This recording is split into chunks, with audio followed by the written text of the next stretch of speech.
මේ ප්‍රශ්නේ ටිකක් තියෙනවා. මොකද මේ පටිච්චසමුප්පාද ධර්මය කියන්නේ නේද? ඒකද ප්‍රශ්නේ තියන්නේ නැත්තම්. අපි එතෙන්දී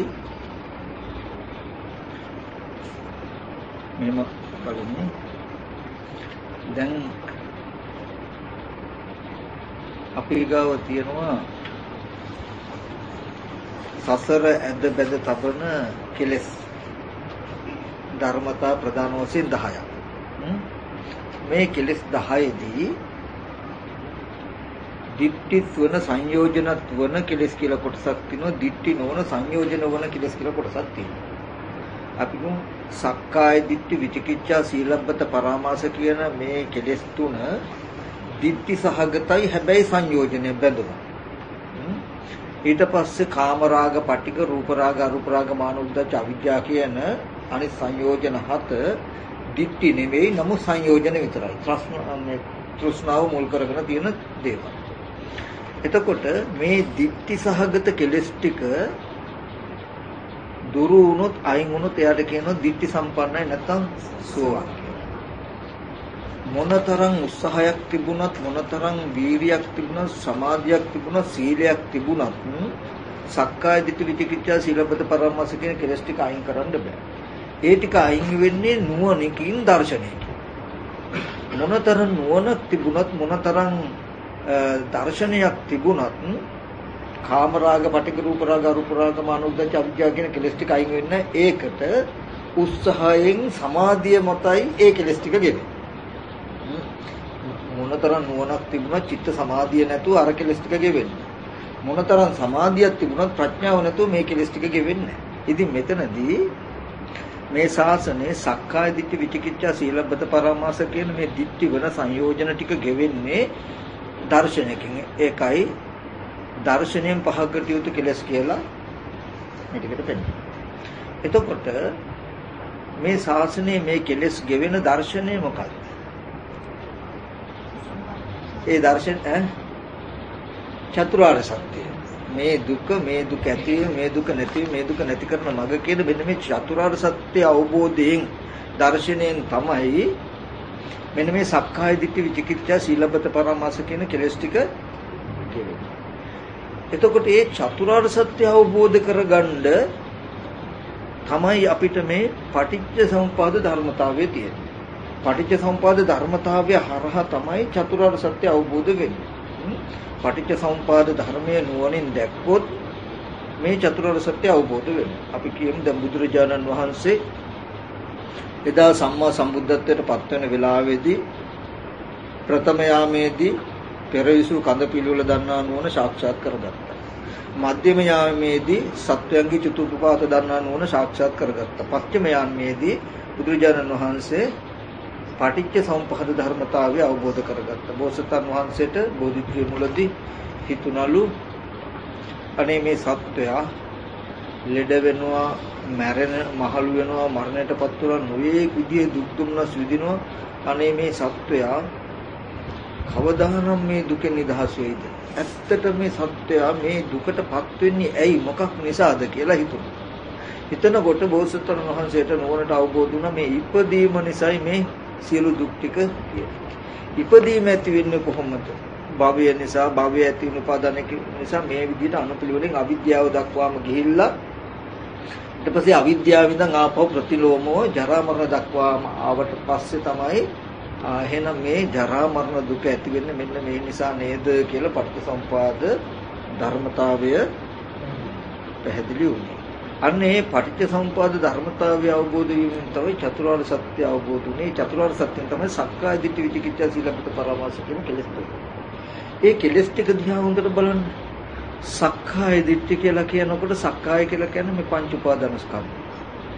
නැත්නම් රූප, වේදනා, සංඥා, සංඛාර, විඥාන කියන ස්කන්ධ ටික. ඒ ස්කන්ධ ටික සත්වයක් හැටියට, පුද්ගලයෙක් හැටියට, තමන් හැටියට දකින්න එකට තමයි සක්කාය දිට්ඨි කියලා කියන්නේ. එතකොට විචිකිච්ඡාව කියලා කියන්නේ සැකය. මොකද්ද සැකය? පුබ්බන්තේ කාංකති පෙර ජීවිතය පිළිබඳ සැකයි අනාගතය පිළිබඳ සැකයි දැන් වර්තමානය පිළිබඳ සැකයි. එතකොට මේ පටිච්චසමුප්පාදයේ හරහා වර්තමාන ස්කන්ධ සම්පතිය ඇති වෙන හැටි දැක්කහම අතීතේ තමන් හිටියද අනාගතේ තමන් ඉඳීද නැද්ද කියන මෙන්න මේ කෙලස් ටික ගෙවෙන්නේ ඉබේම. එතකොට ඕකෙදී අපි කියමු බුදුරජාණන් වහන්සේ ලෝකේ පහළ වුණත් නැතත් මේ හේතුඵල ධර්ම නැත්තම් පටිච්චසමුප්පාද ධර්මතාවයේ ලෝකේ තියෙයි. ලෝකයේ තුල පටිච්චසමුප්පාද ධර්මතාවයේ තියෙනවා. එතකොට බුදුරජාණන් වහන්සේලා ඒ ලෝකේ හැමදාම පැවතුණු හැමදාම පවතින ධර්ම ධාතුව අවබෝධ කරගන්නවා. අවබෝධ කරගත්තාම තමයි ඒ අවබෝධ කරගෙන ලෝකයට ප්‍රකාශ කරනකොට තමයි ආර්ය සත්‍ය වෙන්නේ. සත්‍ය සහ ආර්ය සත්‍ය කියලා දෙකක් තියෙනවා. සත්‍ය කියන්නේ මේ ලෝකයේ හැමදාම පවතින ධර්මතාවය.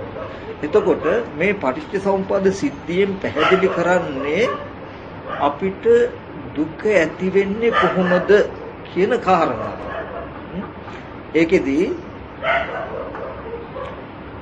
මේ පටිච්චසමුප්පාද සිද්ධියේදී අතීත අනාගත වර්තමාන කියන කාලත්‍රයක්ම පෙන්වන්නේ මොකක් නිසාද?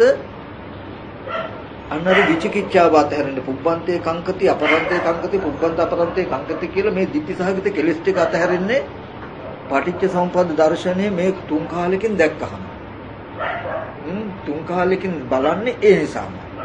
එතකොට එතනදී වර්තමානයේ පිළිබඳව ඉස්සෙල්ලා බුදුරජාණන් වහන්සේ මේ පටිච්චසමුප්පාද දර්ශනය පෙන්වනවා. ඔකදී ගියේ කඨින දේශනා ටික එහෙම ඔයගොල්ලෝ අහුවා නේද? ඔව්. අපි ඔබට අර නිදසුනක් ගත්ත උපමාවක් අපි කියමු යම් කිසි මල් ගහක් තියෙයි. දාස් මලක් හරි මලක් කියන්නේ ඒ මල් ගහේ මලක ඇට හැදෙනවා. එතකොට ඒ මල් ඇටයක් අරගෙන පොළවේ අපි හිටෙව්වොත් ඒකෙන් හැදෙනවා මල් ගහක්. මල් ගහේ අතු ඉති ගිහිල්ලා පහු කාලෙදී මලක් හැදෙනවා. මල හැදෙනකොටම මලේ නැට්ට කෙමිය පෙති රේණු ටික හැදෙනකොටම මල සුවඳවත් වෙනවා. එතකොට දැන් බොහෝම සුවඳති මලක් තියෙයි. මේ මලට සුවඳ ඒට ඉස්සෙල්ලා ගහකින් ගෙනාවද? හොඳට විශ්වාසද? ඒට ඉස්සෙල්ලා ගහෙන් මේ මලට සුවඳ ගෙනාවේ නැහැ. ඒට ඉස්සෙල්ලා ගහෙන් අපිට හම්බුනේ මොකද්ද? මෙතන ගහක් හැදෙන්න පුළුවන් බීජයක් විතරයි ඇටයක් විතරයි නේද? ඒ ඇටේ පෙර අනිත් ඒට ඉස්සෙල්ලා මල් ගහේ මලක හැදුණු මල් ඇටේ හේතු වුණා මොකේද? දැන් මේ ගහ හැදෙන්න උනේ මල් ඇටේ හේතුනේ ගහ හැදෙන්න. ගහ හේතු වුණා නැට්ටක් හැදෙන්න. නැට්ට හේතු වුණා ඔන්න මල් පෙති කෙමිය මේ ටික හැදෙනකොටම සුවඳ ඇති වෙනවා කියන ධර්මතාවය. දැන් මේ සුවඳ මලේ රේණු පෙති ටික නිසා හටගත්ත සුවඳ ඒ ටික මල්ලගෙන නේ තියෙන්නේ. මෙහෙම තියෙන තාක්ම සුවඳ තියෙනවා. දැන් ඔය වගේ සුවඳ මල තියෙද්දි ක්‍රමක්‍රමයෙන් මල මෝරනකොට මොකද වෙන්නේ? ආයෙත් මේ මලේ ඇට හැදෙනවා. මේ මලේ පෙති ටික ගිලිහිලා වැටෙන දවසට රේණු ටික හැලෙනකොට සුවඳත් ඒකම නැති වෙනවා. මේ මලේ මොහු කරපු ඇටයක් හේතු වෙනවා ආපහු ගහක් හැදෙන්න. ආයෙත් ඒ ගහේ නැටි හැදිලා මලක් හැදෙනකොට ආයෙත් ඒ මල සුවඳයි. දැන් මේ මලේ තියෙන සුවඳෙන් චුට්ටක්වත් ඒ මල එහා මලට ගියාද? හොඳට බලන්න අතීතයේදී බොහෝම සුවඳති මල් තිබුණා. දැනුත් ගොඩාක් සුවඳවත් මල් තියෙයි. අනාගතයට සුවඳවත් මල් තියෙයි. හැබැයි කිසිම වෙලාවක ඒට ඉස්සෙල්ලා මලේ සුවඳ මේ මලට ආවෙත් මේ මලේ සුවඳ එහා පැත්තට ගියෙත් නැතුව නමුත් හැමදාම සුවඳති මල් ලෝකේ තියනවා කියලා ධර්මතාවයක් තියෙන්නේ නේද? පටිච්චසමුපාද ධර්මතාවයක් තියෙනවා. ඒ වගේ කිසිම වෙලාවක මල් වල සුවඳ අතීතේ මෙහාට ගෙනාවෙත් නැතුව මෙහෙන් අනාගතයටත් යන්නේ නැතුව එතන ධර්මතාවයක් තියෙනවා. අපිට නිකමටවත් හිතෙන්නේ සැකේකුත් නැහැ අපිට.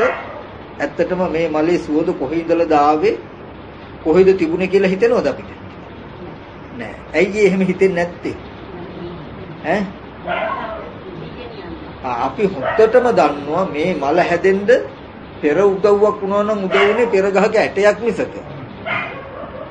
ඒ මල් ඇටයකින් හෝ දණ්ඩකින් හෝ මුලකින් හෝ හැදුණු ගහ උදව් කරගෙන මල් පෙති මේ ටික ඇති වෙනකොටම ඒ ටික නිසාම හටගත්ත සෝද ඒ ටික අල්ලගෙන තියෙන මිස කොහෙන්වත් ආවේ නැහැ කියලා අපිට විශ්වාසයි. අනාගතයට සෝදවත් මල් තියෙනවා කියලා දන්නවා. ඒත් අපිට හොඳටම පැහැදිලි විශ්වාසයි මේ මලේ සෝදන යන්නේ. ආපහු යන්නේ කොහොමද? මේ ගහේ මල් ඇටයක් හෝ නැත්නම් පොලයක් හෝ දණ්ඩක් හෝ තමයි පැලවිලා තව ගහක් හැදෙන්නේ ඒ ගහේ නේද? ඒ උපමාවෙන් වගේ මලේ සුවඳට උපමා කළේ මම අපි අද ලෝකේ ජීවත් වෙන අපි අතීතයේ හිටියනම් කොහේ ඉඳද්ද කොහොම ඉඳද්ද කියලා කෙසේද විමති සහගතව සසරට දුවන අපි මැරිලා උපදීනම් කොහේ උපදීද මොන විදිහට උපදීද කියලා විචිකිච්ඡා සහගත අනාගතයට දුවන්නේ මේ සත්ව පුද්ගල දෘෂ්ටිය නිසා. මේ සත්ව පුද්ගල හැඟීම නිසා. එහෙම මේ අතර දුවන එකත් සාධාරණයි. ඇයි? අපි හැමෝටම තේරෙනවා පෙනෙනවා මේ මම කියනකොට මේ මම තව සත්වෙක් තව පුද්ගලයෙක් කියන හැඟීමක් තියෙයි තමයි. මේ තවත් අනිත් සත්වෙක් පුද්ගලයෙක් ඉන්නවා කියන හැඟීමකුත් තියෙයි. Taman සත්වෙක් කියලා නැත්නම් අපි ලෝකේ විවහාරයෙන් ගත්තොත් මේ මම පුද්ගලයෙක් කියලා මම සත්වෙක් කියන හැඟීමක් Tamanට තේරෙනවා පෙනෙනවා. මේ තවත් සත්වයේ පුද්ගලයෝ ඉන්නවා කියලා තේරෙනවා.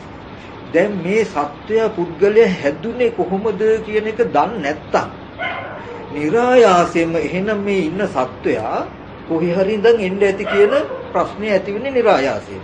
ඇයි දැන් මේ පුද්ගලයෙකුත් පෙනෙනවා නම් Taman ඉන්නවා කියලාත් පෙනෙනවා නම් තව සත්වයෝ ඉන්නවා කියලාත් පෙනෙනවා. හැබැයි දැන් මේ ඉන්න මාව හැදුනේ මේ අනිත් සත්වයේ පුද්ගලයා හැදුනේ කොහොමද කියන එක දන්නේත් නැත්තම් ස්වභාවිකවම ඉබේම ඇති වෙන අදහසක් තමයි එහෙනම් මේ ඉන්න කෙනා කොහේ හරි ඉඳන් එන්න බෑ නේද? එහෙනම් කොහේ හරි ඉඳන් එන්න ඇති. ආවනම් ආවේ කොහේ ඉඳලාද? කොහොම ඉඳලාද ආවේ කියලා નિરાයාසයෙන්මයි අතීතයේ පුබ්බන්තේ කංකතිය ඇති. මේ පුබ්බන්තේ කංකතියට නැත්තම් පෙර ජීවිතයේ ආරම්භය සැකයට මුලින්ම බලපාන්නේ සක්කාය දිට්ඨිය. ඒ කියන්නේ දැන් තමන් මේ රූපේ තමන් කියලා තේරෙනවා. මේ රූපේ මම කියලා පේනවා.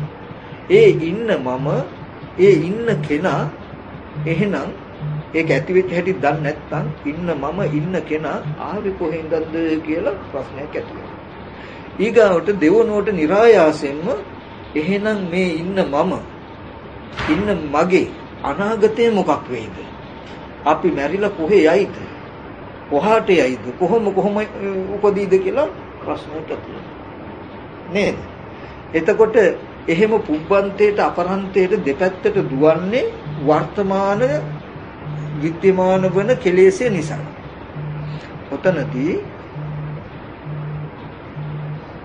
ditthi සහගත කෙලෙස් වල දැන් තියෙනවා අපි කියමු උපාදාන ගත්තොත් අත්වාද උපාදානය ditthi උපාදාන කියලා උපාදාන දෙකක් ඔයගොල්ලෝ අහලා තියෙනවා නේ.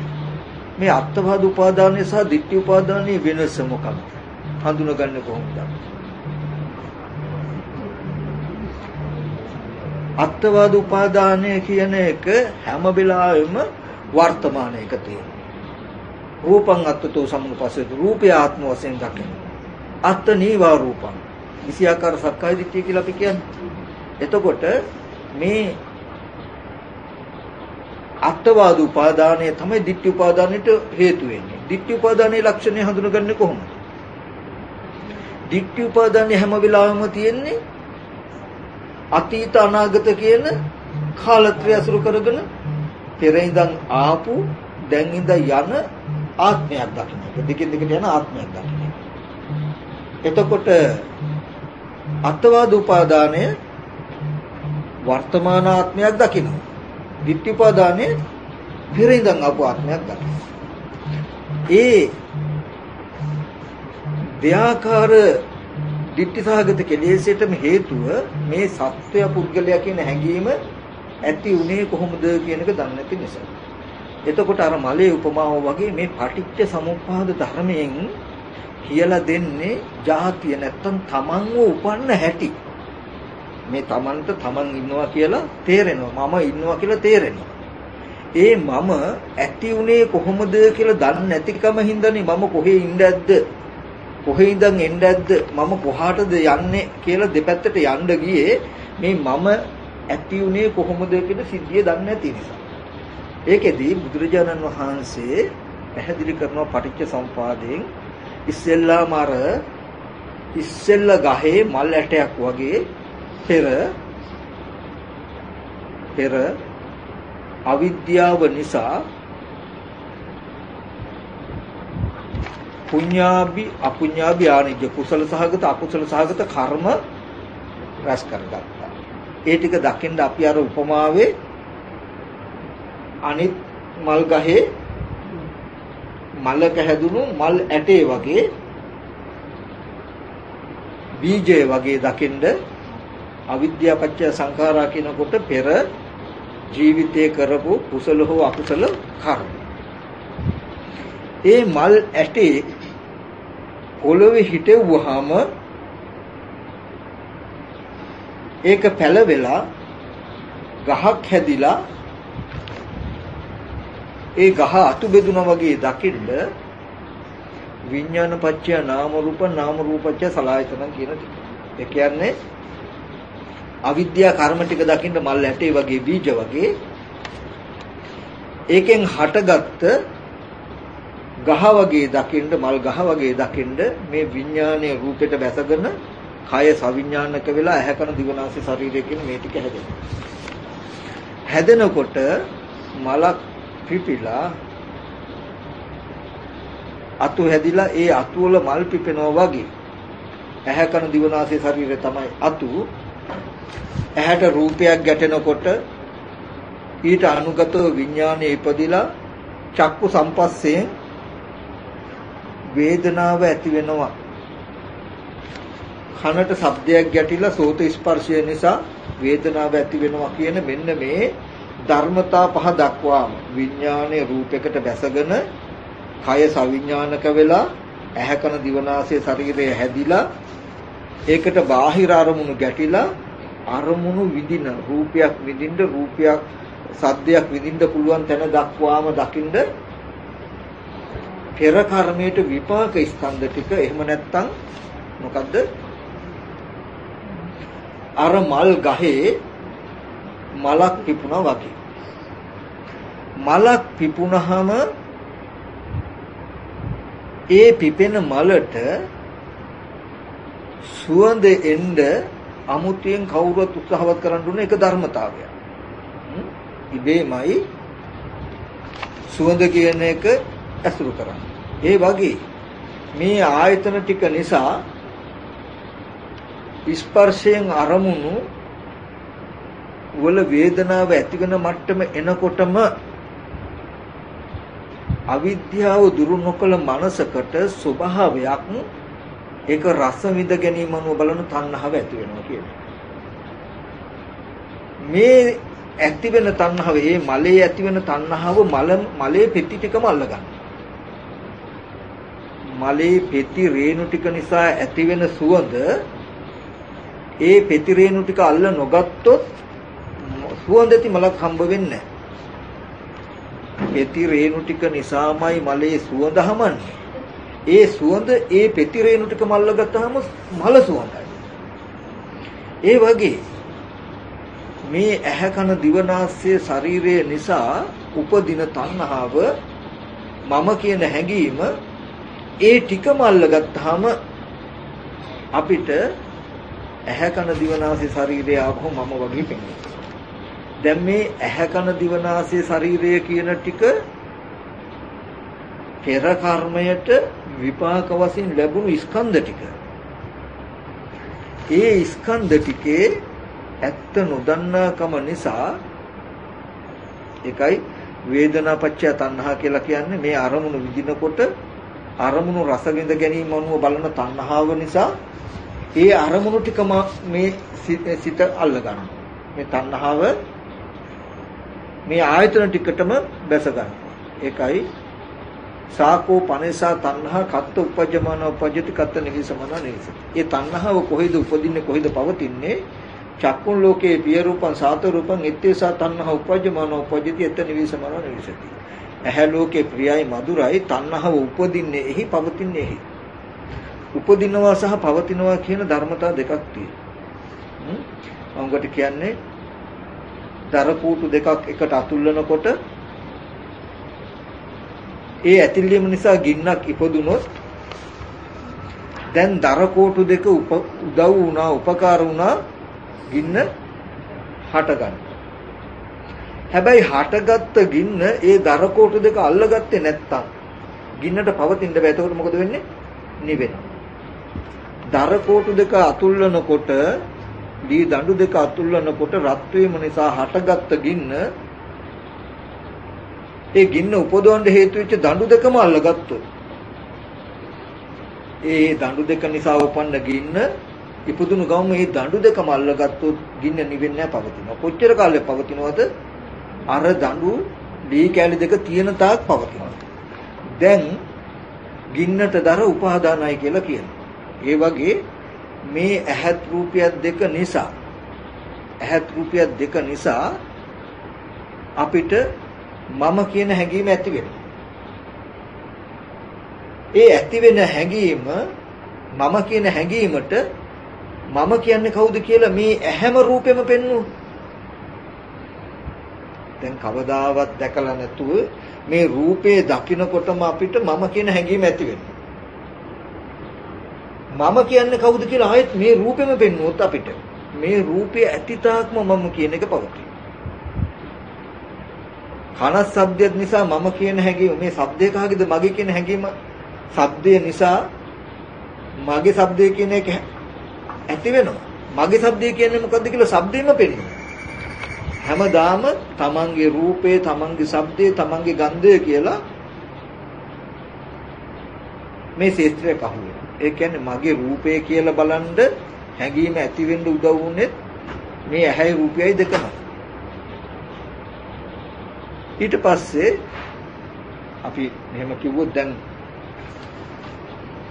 මෙහෙම දකිනකොටම මට හිතෙනවා මේ රූපේ දකිනකොටම දුරකතනය කියන හැඟීමක් ඇති වෙනවා. කාටද ඇති වෙන්නේ? අපිට. අපිට ඇති වෙන දුරකතනය කියන හැඟීම ඇති වෙන්න තිබුණු රූපෙටම ආපහු දුරකතනය කියන්නේ මොකද්ද කියලා ආයෙත් ඒකම පෙන්වනවා. මේක දකින්න තාක්ම දුරකතනය කියන එක පෙනෙයි අපිට. මම කියන එක තේරෙනවද? දැන් අපි කියමු වෙන භාෂාවකින් කෙනෙක් මේක දිහා බැලුවොත් එයාට දුරකතනය කියන හැඟීම එනවද? නැහැ. දැන් මේක දකිනකොට ඒකෙන් තේරෙනවා මේ එකම රූපේ දකිනකොට මට දුරකතනය කියන එක ආවා. තව භාෂාවකින් කෙනෙකුට ටෙලිෆෝන් එක කියලා ආවනම්, තව කෙනෙකුට වෙන අදහසක් ආවනම් දැන් මේ ටික මේක දකින මට්ටම එකයි. නමුත් දැනගන්න මට්ටම වෙනස්. දැන් මට මේ අරමුණ දකින්නට දුරකතනය කියන හැඟීම ඇති වුණාම ඒ හැඟීම ඇතිකරන්න හේතු වෙච්ච රූපේම අපව අල්ලගත්තා. මේ රූපය ඇති තාක් මට දුරකතනය කියන හැඟීම තියෙනවා. ඊට පස්සේ දුරකතනය කියන නම සිහි වෙනකොට මේ රූපෙ වෙන්නේ. රූපෙ වෙනනකොටම මට නම සිහි වෙනවා. අපි කියමු දැන් මේ රූපය දකිනකොටම අපිට මුනිදාස මහත්තයා කියලා හිතෙනවා. දැන් කාටද හිතෙන්නේ? කෙනාට.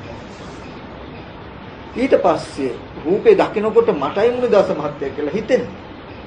මුනිදාස මහත්තයා කියන්නේ කවුද කියලා ඊට පස්සේ මම විපසීමකටපත් කරනකොට මුනිදාස යම් රූපයක් නිසා මට මුනිදාස මහත්තයා කියන අදහස ඇති වුණා නම් අදහස ඇති වෙන්න හේතු වෙච්ච රූපෙන් මම පෙන්වුවොත් මුනිදාස මහත්තයා කියලා. මේ රූපය ඇති තාක් මට මුනිදාස මහත්තයා පේනවා. එතකොට මුනිදාස මහත්තයා කියන නම උපදින්න සහ පවතින්න මේ රූපේ උපකාර වෙලා තියෙනවා. තේරුණා? ඒකෙන් අපිට තේරෙන්නේ දැන් මෙතුමගේ නම දන්නේ නැති කෙනෙක් ඉස්සෙල්ලාම දැක්කොත් මේ මුනිදාස මහත්තයා කියන අදහස ඇති වෙනවද? නැහැ. ඒ කියන්නේ දකින්න කෙනාගේ හිතේ උපදින්නේ නැහැ. බැරි වෙලා හරි යම් වෙලාවක ඔබතුමාගේ නම මොකද කියලා මුනිදාස කිව්වම අන්න දැන් දකින්නකොටම මොකද වෙන්නේ? මේ රූපේ දකින්නකොටම කෙනාට හිතෙනවා, කෙනාට සිහි වෙනවා මොකද්ද? මුනිදාස මහත්තයා කියලා හිතෙනවා. හිතෙන්නේ කාටද? දැන් මේ රූපය දකින්න කෙනාට හිතෙනකොට මුනිදාස කියලා හිතුවේ කාටද කියලා ආපහු මේ රූපෙම පෙන්වනවා. මුනිදාස මහත්තයා කියන රූපය උපදින්න සහ පවතින්න මේ රූපේ උදව් වෙලා වගේ ඕගලන්ට මම කියන හැඟීම එන්න උදව් වුණේ ඇහැ කන දිව නාසය ශරීරය කියන මේ ආයතන ටික නිසා තමයි මම කියන හැඟීම ඇති වුණේ. මම කියන්නේ කවුද කියලා අර්ථ දක්වනකොට ඇහැ මේ මගේ ඇහැ මගේ කන මගේ නාසය මගේ දිව මගේ ශරීරය කියලා ආපහු මම කියන හැඟීම ඇති වෙන්න තියෙන හේතු ටිකම පෙන්වුවාම දැන් මේ චුට්ටක් අතරු නැතුව තමන් ඉන්නේ. ඉතින් මේ පටිච්චසමුපාද සිද්ධියෙන් පෙන්නේ පෙර කර්මයට විපාක ස්කන්ධ ටික හැදුනහම ඒකට මම මගේ ආත්මය කියලා ගන්න කෙලස් ටික මේ ආයතන ටික නිසා ඇති වෙලා ඒ කෙලස් ටික ආයතන ටිකම අල්ලගත්තාම ඔන්න ಜಾති පුද්ගලයා උපදින. දැන් ඇහැ කන දිව නාසය ශරීරය ඇති මේ මම ඉන්නවා. දැන් මේ ඉන්න මම පෙර ජීවිතේ කොහෙවත් ඉඳලා ආව නෙමෙයි. පෙර ජීවිතේ හේතුනේ මේ විපාක ස්කන්ධ ටික හැදෙන්න. අපි රූපේ කියමු. රූපයයි නාමයයි කියන මේ නාම රූප දෙක හැදෙන්න හේතු වෙන කර්මය තමයි පෙර අවිද්‍යාවෙන් හැදුනේ. ඒ අවිද්‍යා කර්මයට මේ විපාක නාම රූප දෙක හැදුනා. ඒ විපාක නාම රූප දෙක නිසා උපදින මම කියන හැඟීම විපාක නාම රූප දෙකම අල්ලගත්තට පස්සේ දැන් මේ මම ඉන්නවා වගේ තැනකින් මේ නාම රූප දෙක යම් තාක් පවතීද ඒ තාක් මම කියන හැඟීම නැති වෙන්නේ නැහැ. මොකද මේ නාම රූප දෙකම නිසා උපන්න මම කියන හැඟීම මේ නාම රූප දෙකම අල්ලගෙන පවතී. දැන් මේ පුද්ගලයා මේ රූපයේ ඇතිතාක්ම මේ නාමයේ ඇතිතාක්ම මම වෙලා. මේ නාම රූප දෙක මමයි කියලා හිතාගෙන ඉන්නකොට අර මල සුවඳවත් වී තියෙනකොට මල මෝරලා ඇට හැදෙනවා වගේ මේ පුද්ගල භාවයේ පිටලා අපි ආපහු කර්ම රැස් කරනවා. යම් කලක මේ නාම රූප දෙක මේ රූපය දිරලා යන දවසක් තියෙයි. විනාශ වෙලා යන දවසක් තියෙයි. අර මලේ පෙති රේණු ටික ගෙවිලා වැටෙනවා වගේ මේ ස්කන්ධ ටික නැති වෙනකොට මේ පුද්ගල භාවයත් ඒකම අතහැරෙනවා. ආපහු මේ පුද්ගල භාවයේ පිහිටලා කරපු කර්ම තියෙනවා. ආන්නේ කර්මය හේතු වෙනවා නැවතත් ප්‍රතිසන්දි වශයෙන් විඥාණය රූපයකට දැසගන්න. ආයත ස්කන්ධ ටික හැදෙනවා.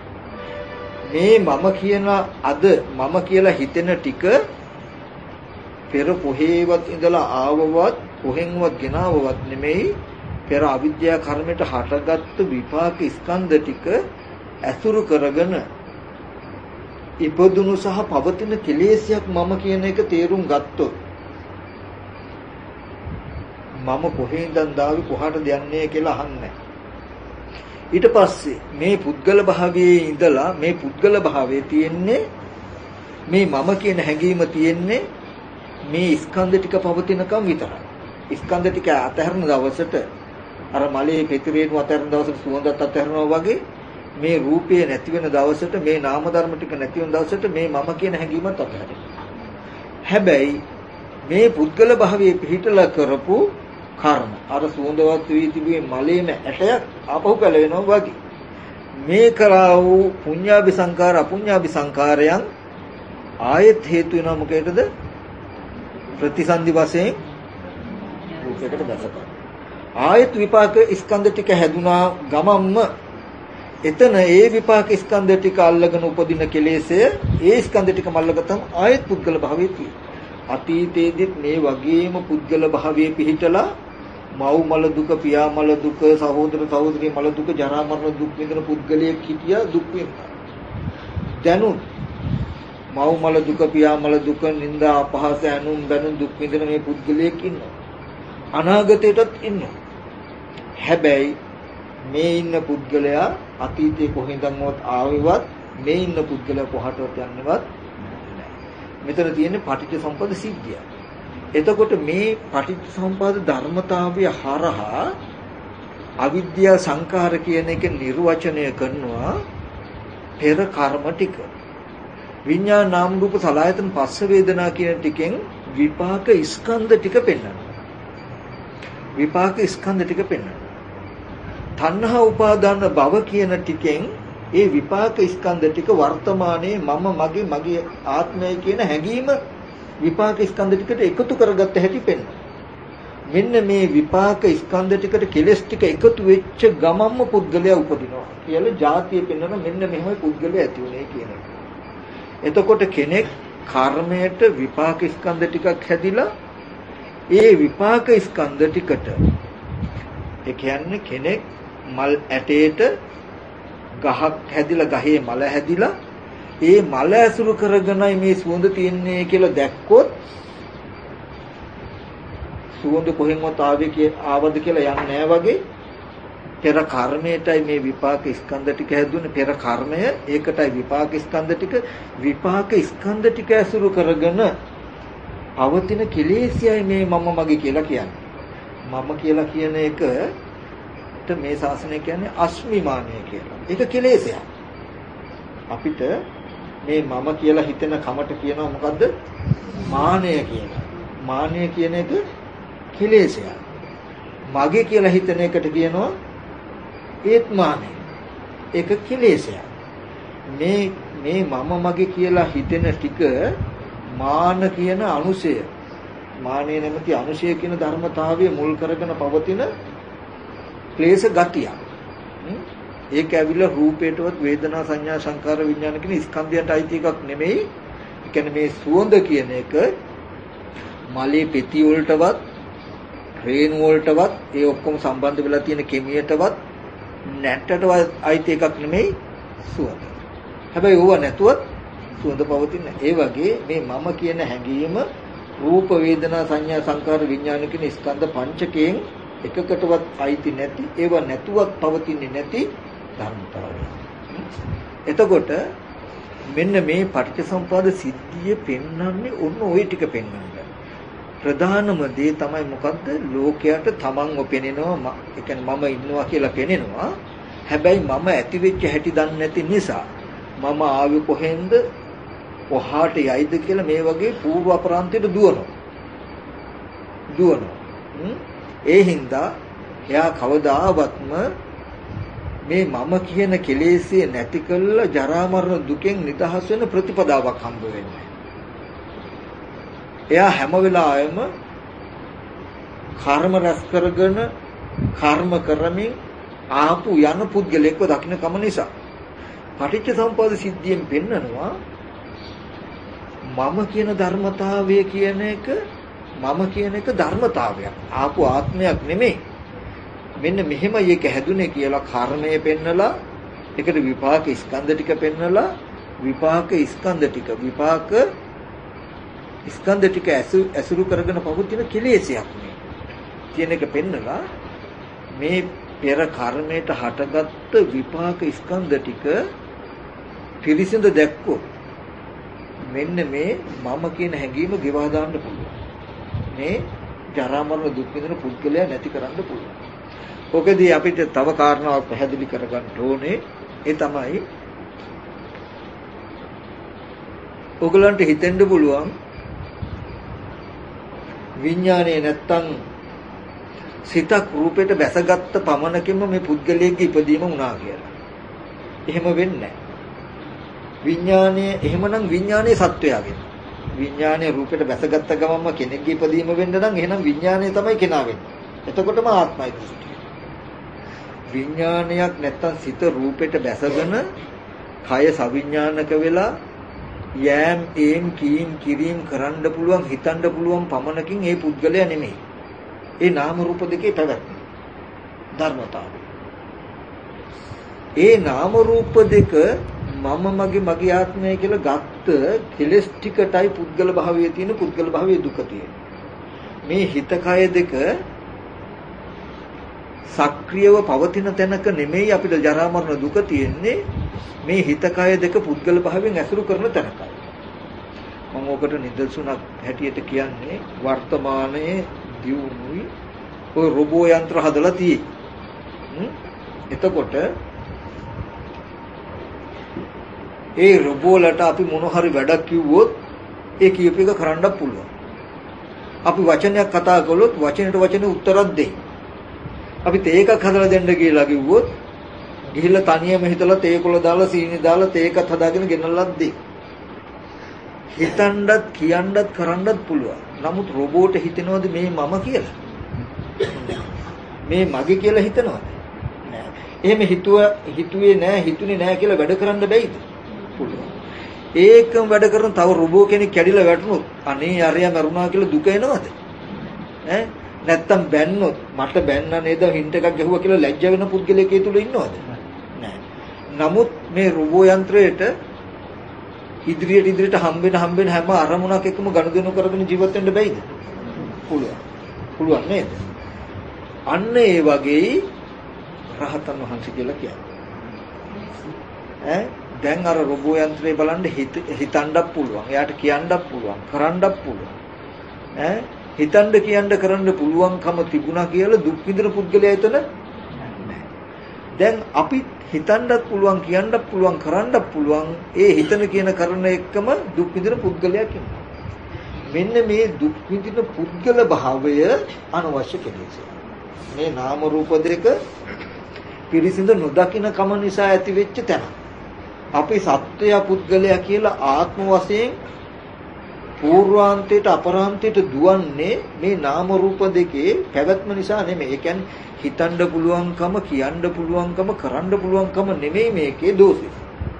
ඒ හිතන කියන කරන දේ මමයි හිතන්නේ, මමයි කියන්නේ, මමයි කරන්නේ කියලා මමායනය කරන තැනයි කෙලෙසි.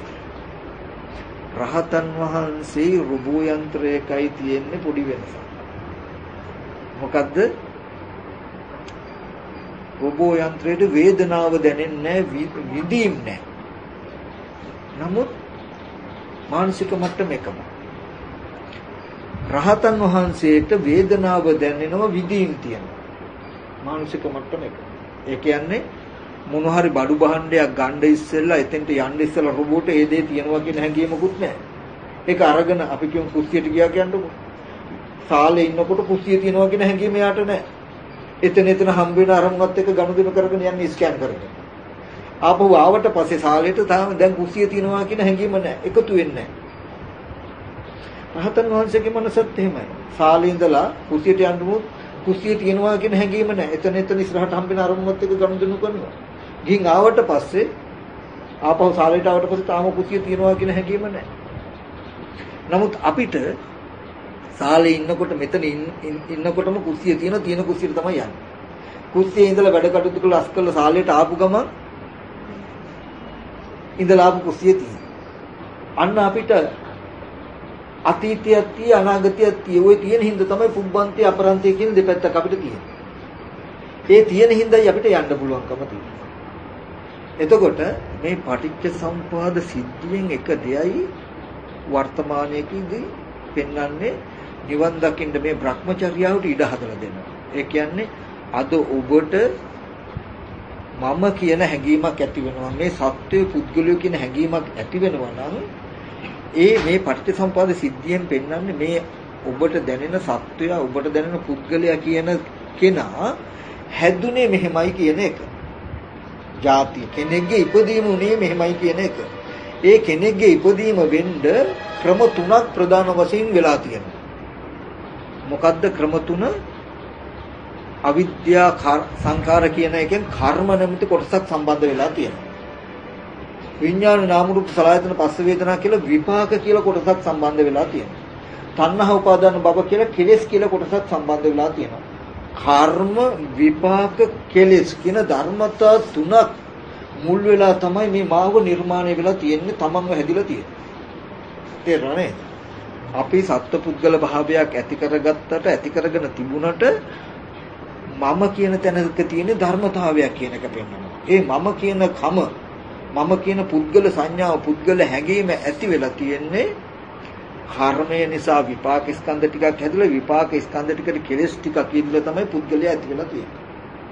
කර්ම විපාක කෙලෙස් කියන ධර්මතාව තුනකින් තමයි පුද්ගලයා ඇති වෙලා තියෙන්නේ කියන එක පෙන්නනවා. ඊට පස්සේ ඒක නැති කරන්න නම් කර්මයට හටගන්න විපාක ටිකට කෙලෙස් ටික නැතිකොළොත් මේ පුද්ගලයා නැති වෙනවා. එහෙම වුණාම ඒකට කියන ක්ලේශ පරිණාමය. අද කෙලෙස් ටික නැතිකොළොත් මේ පුද්ගල භාවය නැති වෙනවා. එහෙම වුණොත් පුද්ගල භාවය නැති වෙනකොට කර්ම රැස් වෙනවා. කර්ම රැස් වෙන්නේ නැති නිසා මතු විපාකත්. කෙලෙස් නැති කිරීමෙන් මතු ප්‍රතිසන්දියට යන මේ වගේ විපාක උපදන කර්ම රැස් වෙනවා. කර්ම නැති වුණොත් මතු විපාක ස්කන්ධයක්. එතකොට මෙතනදී මේ පටිච්චසමුප්පාද සිද්ධිය තේරෙන්නේ නැති කෙනාට හිතෙන්නෙම මම කියලා ආත්මීය කෙනෙක්, මම කියලා සත්වෙක්, මම කියලා පුද්ගලයෙක් එක මිටටම හම්බ වෙනවා. එහෙම එක මිටටම තමන් කියලා පුද්ගලයෙක්ව, තමන් කියලා කෙනෙක්ව, තව සත්වෙක්ව හම්බ වෙනකොටයි ඒ ඉන්න මම, ඒ ඉන්න පුද්ගලයා, ඒ ඉන්න සත්වයා කොහේ හරි ඉඳන් එන්න ඇති, කොහාට හරි යන්න ඇති කියලා අතීත අනාගත දෙකට දුවනවා. මම නිසා එන දුක ගෙවා ගන්න යාට තැනක්. ඒ පුද්ගල භාවය නිසා එන, ඒ සත්ව භාවය නිසා එන දුක, ජරා මරණ දුකෙන් නිදහස් වෙන්න ක්‍රමයක්. මම මම කොහේ හරි ඉඳන් එන්න ඇති, කොහාට හරි යයි. ඔච්චරයි. ඒකට යාට කරන්න තියෙන්නේ ඒ මට පුළුවන් තරම් හොඳ තැනකට යන කර්මයක් කරගෙන හොඳ ආත්මයක් ලබා ගන්න පුළුවන්කම තියෙයි මිසක නරක කෙරුවොත් මම දුගතියකට ඒ හින්දා මම හොඳ තැනකට දාගන්න තමයි. ඒක හැමදාම බෑ. තාවකාලික. එයාට සදාතනික ජරා මරණ නිදහසක් වෙන්න බෑ. පටිච්චසමුපාදයෙන් පෙන්නනවා දර්ශනය. ඒ මම, ඒ සත්වයා, ඒ පුද්ගලයා කියලා හැඟෙනවා නම් කෙනෙක්, දැනෙනවා නම් මේ කෙනෙකුට මම කියලා, පුද්ගලයා කියලා, සත්වයා කියලා දැනෙන කම, අද දුක් විඳින මේ දුක ඇති උනේ කර්ම විපාක කෙලෙස්. අවිද්‍යා සංකාර කියන ටික අයිති මොකේද? කර්මයට. විඥාන නාම රූප සලආයතන පස්ස වේදනා කියන ටික අයිති මොකේද? විපාකයට. තණ්හා උපාදාන භව කියන ටික අයිති මොකේද? කෙලෙස් වලට. මේ ධර්මතාව තුන සම්පූර්ණ වුණාම ඇති වෙලා තියෙන මොකද්ද? ජාතිය. තේසං සත්තානං තම්මේ සම්මු සත්තනිකායේ ජාති. ඔන්න පුද්ගලයාගේ ඉපදින. දැන් ජරා මරණ දුක් විඳිනවා. මේ පුද්ගල භාවය නිසා එන දුක දන්නවා. කර්මයට විපාක ස්කන්ධ ටිකක් හැදිලා කෙලෙස් ටික, ඒකට කෙලෙස් ටික යෙදුණු හිඳයි මේ පුද්ගල භාවය ඇති කියලා දැනගත්තාම දැන් මේ පුද්ගල භාවයේ ධර්මතාවය, මේක ඇති වෙච්ච හේතුව එයා දන්නවා. එයාට මේ ජරා මරණ දුක එපා නම් මේ දුක නැති කරන්න පුළුවන්. ඒක නැති කරන්න පුළුවන් කෙලෙස් තමයි, ක්‍රමේ තමයි බුදුරජාණන් වහන්සේ දේශනා කළේ. දැන් පුරාණ කර්මයට හටගත්තු විපාක ස්කන්ධ ටික නැති කරන්න පුළුවන්ද අපිට? බෑ. දැන් මේ පුද්ගල භාවය ඇති වෙලා දුක ඇති වෙන්න ක්‍රම තුනක් තිබුණා. පෙර කර්ම, විපාක ස්කන්ධ ටික, විපාක ස්කන්ධ ටිකට වර්තමාන කෙලෙස්. ඔය තුනම ඇති වුණාම තමයි ජරා මරණ දුක ඇති වෙන්නේ. දැන් අපිට මේ දුක එපා. දුකෙන් මිදෙන්න ඕනේ. දැන් දුකෙන් මිදෙන්න කියලා අපිට පෙර කර්මය සුද්ධ කරන්න පුළුවන්ද? බෑ. පෙර කර්මයට හටගත්තු විපාක ටික අයින් කරන්න පුළුවන්ද? බෑ. නමුත් අපිට එකක් කළ හැකියි. දැන් මොකද්ද? විපාක ටිකට වර්තමානයේ කෙලෙස් ටිකක් යෙදුනොත් නෙමේ පුද්ගල භාවය ඇති වෙන්නේ. දැන් පුරාණ කර්මයට හටගත්තු විපාක ටිකට වර්තමානයේ කෙලෙස් ටික යෙදෙන්න නොදෙන කම, කෙලෙස් ටික ප්‍රහාණය කරන්න ප්‍රතිපදාවක් පුරන්න පුළුවන්. ඒ ප්‍රතිපදාවකින් කෙලෙස් ටික දුරු කළොත් ඒක ප්‍රතිඵලය මොකද්ද වෙන්නේ? තණ්හා නිරෝධෝ, උපාදාන නිරෝධා, උපාදාන නිරෝධෝ භව නිරෝධා, භව නිරෝධෝ ජාති නිරෝධා. ජාති නිරෝධෝ ජරා මරණ ශෝක පරිදේ දුක්ඛ දෝමන සුපායාසා නිරුද්ධಂತಿ. බුදුරජාණන් වහන්සේ අජරාමරකම ජරා මරණ නිරෝධය පෙන්වලා තියෙන කොතන ඉඳලාද? කෙලස් ටික නැති කරන තැන ඉඳලානේ. තණ්හාව නැති වෙනකොට මොකද නැති වෙන්නේ? උපාදානය, උපාදාන නැතුණු භවය, භවය නැතුණු ජාති, ජාති නැතුණු ජරා මරණ කියලා පෙන්නනවා. ඒ පෙන්නුවේ ජරා මරණ නැති වෙන්න මේ තණ්හා උපාදාන කියන වර්තමානයේ කෙලස් ටික නැති කළා, කෙලස් ටික නැති කළා මේ සත්පුද්ගල භාවය නිසා එන දුක අයින් කරන්න පුළුවන් කියන එක පෙන්නනවා. ඒක පෙන්වන්න පුළුවන්කම තිබුණේ පටිච්ච සමුප්පාද සිද්ධිය හරහා පුද්ගල භාවය ඇති උනේ මෙන්න මේ වගේ ධර්මතාවයකින් කියලා තේරුම් ගත්ත නිසා. පටිච්ච සමුප්පාදේ හම්බ නොවුනේ නම් අපිට සත්වයකුත් පෙනෙනවා, පුද්ගලයෙකුත් පෙනෙනවා, ආත්මිකුත් පෙනෙනවා. හැබැයි gedhi පිටින්ම මේ ඉන්න පුද්ගලයා හැදුන හැටි දන්නේ නැති හින්දා ඒක නැති කරගන්න බෑ. දැන් මේ පටිච්ච සමුප්පාද સિદ્ધාන්තයෙන් අනාගතයටත් පෙන්නනවා. අනාගතයටත් අද පෙර කර්මයට විපාක ස්කන්ධ ටිකක් හැදිලා ඒකට කෙලෙස් ඇතිලා අද මේ සත්පුද්ගල භාවයේ ජරා මරණ දුක් ඇති වෙලා විඳිනවා. කොහොම තමයි දුක ඇති වෙන්නේ. මතුවට අද කර්ම රැස් කරගත්තොත් ඒ කර්ම රැස් කරගත් එකට මතු විපාක ස්කන්ධ ටිකක් ලැබෙනවා. එදාටත් මේ වගේ විපාක ස්කන්ධ ටිකට කෙලෙස් යෙදුනොත් එදාටත් මේ වගේ පුද්ගල භාවයේ දුක එනව නේද කියලා පෙන්නනවා. තුන් කාලය කියලා කියන්නේ අතීතයේදී යම් කිසි කෙනෙක් දුක් විඳනනම් දුක් විඳේ මේ වගේ අවිද්‍යාවෙන් හටගත්ත කර්මයකට විපාක ස්කන්ධ ටිකක් ඇතිලා ඒකට තණ්හා උපාදාන කියන කෙලෙස් ටික යෙදුනා නම් මෙන්න මේ වගේම පුද්ගල භාවය ඇති වෙලා අතීතයෙන් දුක් වෙනවා. අද ඒ අතීතයේ කළ කර්මයකට වර්තමාන විපාක ටිකක් හැදිලා ඒ විපාක ටිකට කෙලෙස් ටික යෙදුන හින්දා අද පුද්ගල භාවයේ ඇති කරගෙන මේ දුක් විඳිනවා. අනාගතයට අද කර්ම රැස් කරගත්තොත් අනාගතයට මේ වගේ විපාක ස්කන්ධ ටිකක් හැදිලා ඒකට මේ වගේ කෙලෙස් ඉදලා අනාගතයට මේ වගේ පුද්ගල භාවයේ දුක එනවා. එතකොට අතීතයේදී පුද්ගල භාවයේ දුක් විඳ ඒකට පටිච්චසමුප්පන්න සිද්ධිය ආගන්නවා. වර්තමානයේදී පුද්ගල භාවයේ තියෙන පුද්ගල භාවයේ දුක් විඳිනවා ඒකට පටිච්චසමුප්පන්න සිද්ධිය කියනවා. අනාගතයේදී පුද්ගල භාවයේ තියෙන පුද්ගල භාවයෙන් දුක් විඳිනවා ඒකට පටිච්චසමුප්පන්න සිද්ධිය දකිනවා. මිසක ඒ දුක් විඳ පුද්ගලයා මෙතෙන්ට ආවා මේ දුක් විඳින පුද්ගලයා අනාගතයට යනවා කියලා එකම පුද්ගලයා ගැට ගහන්නේ. එහෙම ගියොත් තමයි ආත්ම වෙන්නේ. අන්නේ දිගින් දිගට යන ආත්මයක් කියන එක අතහැරලා මෙන්න මේ වගේ පටිච්ච සමුප්පාද ධර්මතාවයක් හරහායි දුක ඇති වෙලා තියෙන්නේ. මෙන්න මේ ප්‍රතිකර්මය කරලා දුකෙන් නිදහස් වෙන්න පුළුවන් කියන දර්ශනයයි ගෙනත්. ওই ටික දකිනකොට සත්ත්ව පුද්ගල ආත්ම භාවයෙන් සත්ත්ව පුද්ගල ආත්ම භාවය නිසා එන ජරා මරණ දුකක් තියෙන අද අපිට මේ ටික දුක්ඛ සත්‍යය. මේ දුකට හේතුව වර්තමාන කෙලෙස් ටික තණ්හා උපාදාන කියන කෙලෙස් ටික. ඒක මොකද්ද? සමුදය සත්‍යය. සමුදය සත්‍යය ඇති උනේ කොහෙද? විපාක ස්කන්ධ ටිකේ. විපාක ස්කන්ධ ටික ඇති උනේ කොහෙද? පෙර කර්මයට. පෙර කර්මයයි විපාක ස්කන්ධ ටිකයි සමුදය සත්‍යයට දාන්න එපා. හොඳට බලන්න. පෙර අවිද්‍යා කර්මයට විපාක ස්කන්ධ ටික ඇති වෙනකොට ඒ විපාක ස්කන්ධ ටිකට තණ්හා උපාදාන කියන කෙලෙස් ටික ඇති වෙච්ච නිසා දුක ඇති වුණා නම් දැන් ජාති ජරා මරණ කියන දුක් ටික දකින්න කොහෙද? දුක්ඛ සත්‍ය හැටියට. දුකට හේතුව තණ්හාවයි කියලා කියන්නේ තණ්හාව නිසායි උපාදානය වෙන්නේ, උපාදානය නිසායි භවය හැදෙන්නේ. මේ උපාදාන වෙලා භවය හැදෙනවා කියන වැඩපිළිවෙලේ මුල් වෙලා තියෙන තණ්හාව නිසා වන තණ්හාව කියන කෙලෙසිය නිසා දුකට හේතුව තණ්හාවයි කියලා කියන්නේ. දුකට හේතුව තණ්හාවයි කියලා කියන්නේ කෙලින්ම තණ්හාවෙන්ම දුක හදන නිසා නෙමෙයි. තණ්හාව අරමුණු උපාදාන කරනවා, උපාදානය නිසා භවය හැදෙනවා, ඒ නිසා දුක එනවා. එතකොට මේ දුකට හේතුව මොකද්ද? තණ්හාව. නැත්තම් තණ්හා උපාදාන කියන කෙලෙසිය තමයි සමුදය සත්‍යය. ඒ සමුදය සත්‍ය කොහෙද පිහිටලා තියෙන්නේ? කොතනද ඇති වෙලා තියෙන්නේ? විපාක ස්කන්ධ ටික. ඕගලන්ට ඕනනම් බලන්න මහා සතිපට්ඨාන සූත්‍රයේ ධම්මානුපස්සනාවේ චතුරාර්ය සත්‍ය බලන්න. ඒකේ සමුදය සත්‍ය කියන එක කොහෙද තියෙන්නේ, කොහෙද ඇති වෙන්නේ, කොහෙද පවතින්නේ කියන එක පෙන්නනවා. ඔය ආධ්‍යාත්මික ආයතන හර බාහිර ආයතන 6 විඥාන 6 ස්පර්ශ 6 වේදනා 6 සංඥා 6 චේතනා 6 විතක් 6 විචාර 6 කියලා 6 කාණ්ඩ 10ක් වෙනවා 60ක් වෙනවා. එතකොට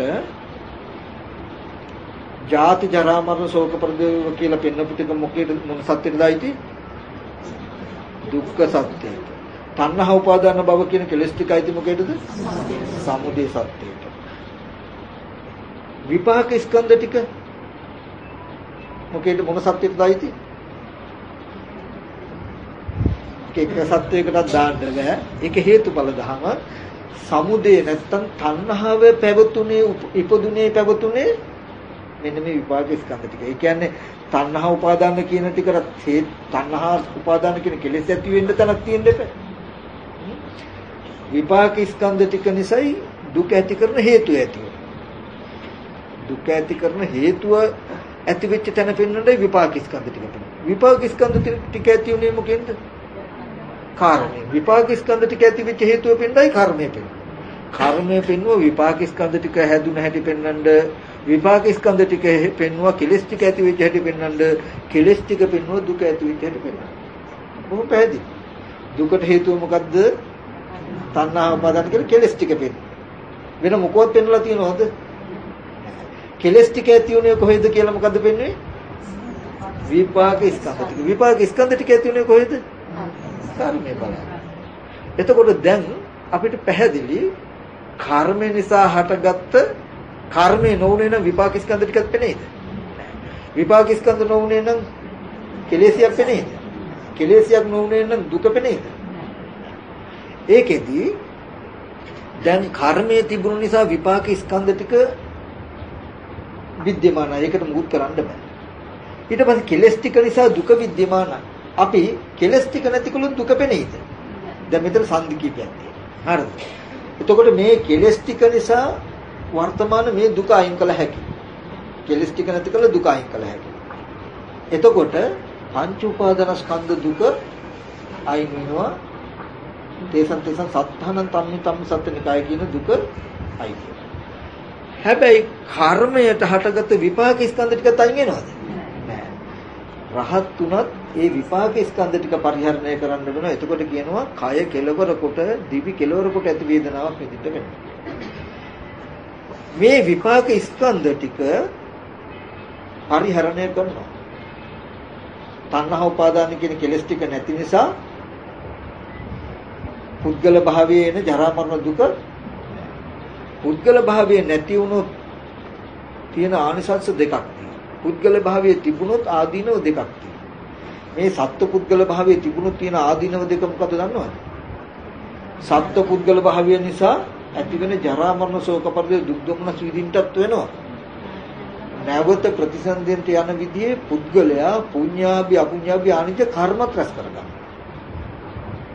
දික්ත ධම්ම සම්පරායික කියන මේ දෙකම උරුම වෙනවා. තණ්හා උපාදාන කියන කෙලෙසිය ආද නැතිකොලොත් ආනිසංස දෙකයි. මොකද්ද? දැන් සත්ත්ව පුද්ගල භාවයේ විඳින්න වෙන ජරා මරණ දුකත් නැති වෙනවා. පුද්ගල භාවයේ නැති නිසා නැවත ප්‍රතිසන්දියට යන කර්ම රැස් වෙන්නේ කර්මත් සෙවෙන්නේ. ඒ නිසා එතකොට මෙන්න මේ වගේ ධර්මතාවයක් පෙන්වන්නයි බුදුරජාණන් වහන්සේ මේ පටිච්චසමුප්පාදේ සිද්ධිය පෙන්නනවා. එතකොට එයා පටිච්චසමුප්පාදේ තුන් කාලෙන් බලන්න කියලා කිව්වේ ওই විදිහට. මොකද්ද? පෙර කර්මයට විපාක ස්කන්ධ ටික හැදිලා ඒකට කෙලස් ටික යෙදුන හින්දා අද මේ වගේ ජරා මරණ දුකක් හැදුනා නම් අනාගතයට දුක ඇති වෙන්නේ මෙහෙම නේද? වර්තමානයේක අද කර්ම රැස් කරගත්තොත් මේ පුද්ගල භාවයේ තිබුණොත් අද කර්ම රැස් වෙනවා. කර්ම රැස් වුණොත් නැවත විපාක අපි ඉපදෙනවා නෙමෙයි. මෙයා කෙලින්ම කර්මයේ පුද්ගල භාවයට ගන්නෑ. තේරෙන්නේ? දැන් අපි කරන වැරද්ද තමයි අද මේ පැත්තෙන් කර්ම දකිනවා, මේ පැත්තෙන් පුද්ගලයා දකිනවා. මේ කර්මයේ පුද්ගලයා දෙක එකට ගැට ගන්නවා. එහෙම කරන්නේ. එයා දකිනවා දැන් මේ කර්ම රැස් වීම අද කර්ම රැස් කරගත්තොත් මේ කර්ම රැස් කරගන්න එකේ දෝෂය මොකද්ද? නැවත ප්‍රතිසන්දි විපාක ස්කන්ධ ටිකක් හැදෙනවා. විපාක ස්කන්ධ ටිකක් තිබුණොත් තියෙන දෝෂය මොකද්ද? තණ්හා උපාදාන කියන කෙලෙස් ඇති වෙනවා. කෙලෙස් ඇති වුණොත් තියෙන දෝෂය මොකද්ද? ආයත් සත්පුද්ගල භාවයේ දුක ඇති වෙනවා. මේ වගේ ජරා මරණ දුක හිස් නෑ නේද කියලා දකින්න. එතකොට අද මේ ජරා මරණ දුක් විඳින පුද්ගලයා වගේම අනාගතේ ජරා මරණ දුක කියන පුද්ගල භාවයේ දුක් විඳීමක් ලෝකේ තියෙනවා. හැබැයි මේ පුද්ගලයා හැට ගිහිල්ලා නෙමෙයි මේ සිද්ධිය දකිනකොට කිසිම වෙලාවක මම අපි මොන තැනක ඉපදලා කොහොම දුක් විඳින්න වෙයිද කියන එක ඉන්නේ නැහැ. තේරුණා නේද කිව්වේ? එතකොට අන්න ඒ විදිහට දකින්නයි මේ පටිච්චසමුප්පාද සිද්ධිය තියෙන්නේ. එහෙමයි බලන්න. මෙතන මේ විදිහට සංදි වශයෙන් වෙන් කර මේ කර්ම වට්ටය, කිලේශ වට්ටය, විපාක වට්ටය කියලා වෙන් කළා පෙන්වන්නේ. මෙතන දුක අයින් කරන්න පුළුවන් තැන පෙන්වන්නේ. වර්තමානයේ කර්මය නිසා විපාක ස්කන්ධ ටික හැදුනා. විපාක ස්කන්ධ ටිකට කෙලෙස් යෙදුණු හින්දා දුක හැදුනා. එතකොට කර්මයට හම්බ වෙලා තියෙනවා ස්කන්ධ පරිහරණයේ දුක. කෙලෙස් වලට හම්බ වෙලා තියෙනවා පංච උපාදාන ස්කන්ධ දුක. පංච උපාදාන ස්කන්ධ දුක්ඛ.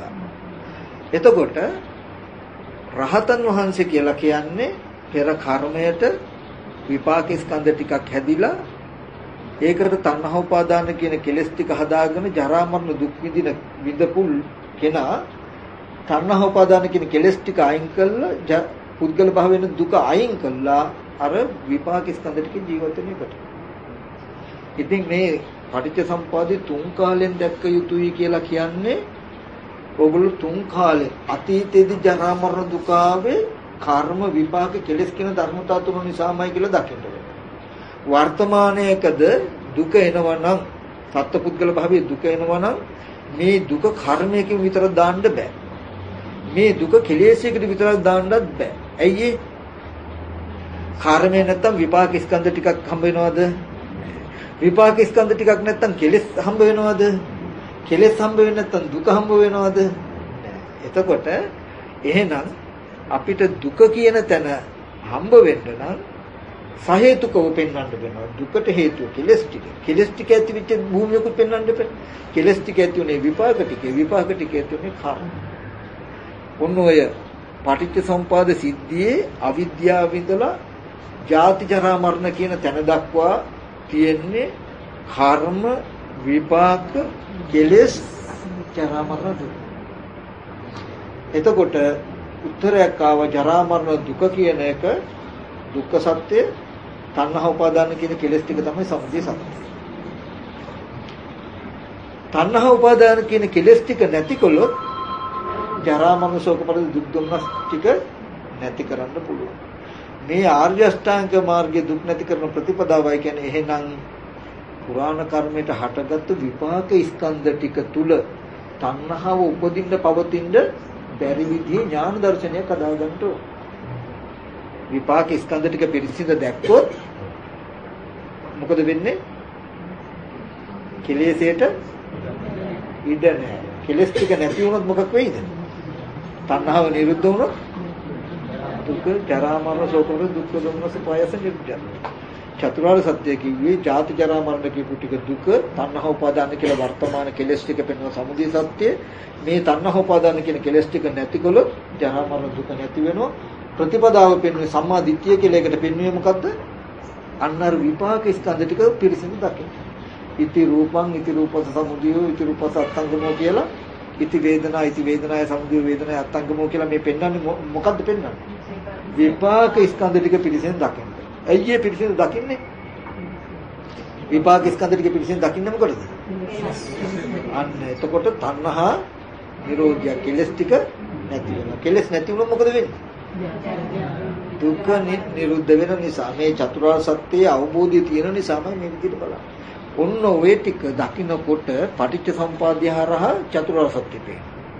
එතකොට දර්ශනයක් ඇති වෙනවා යාට මේ වගේ දුක කියන එක පුද්ගල භාවය කියන එක දුක.